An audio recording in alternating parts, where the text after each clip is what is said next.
காரைக்குடி அருகே டிவர் லாரி மோதி சாலையில் நடந்து சென்ற முதியவர் பலி. உறவினர்கள். சாலை மறியலால் பரபரப்பு. சிவகங்கை மாவட்டம் காரைக்குடி அருகே அமராவதி புதூர் பகுதியைச் சேர்ந்தவர் பாண்டி, 65.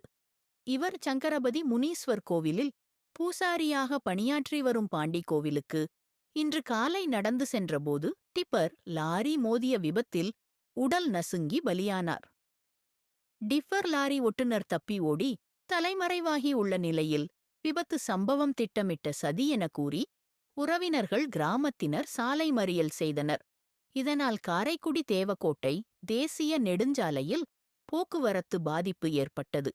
உடனடியாக சம்பவ இடத்திற்கு விரைந்து வந்த சோமநாதபுரம் காவல்துறையினர் மற்றும் காரைக்குடி வட்டாட்சியர் ராஜா ஆகியோர் போராட்டத்தில் ஈடுபட்டவர்களிடம் பேச்சுவார்த்தை நடத்தி சட்டப்படி உரிய நடவடிக்கை எடுக்கப்படும் என கூறியதை தொடர்ந்து மறியல் போராட்டத்தை கைவிட்டனர்.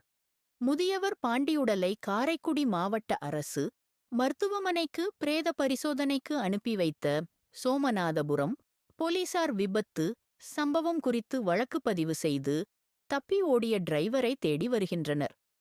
சாலை மறியல் போராட்டத்தால் பகுதியில் 30 நிமிடங்கள் போக்குவரத்து பாதிப்பு ஏற்பட்டது.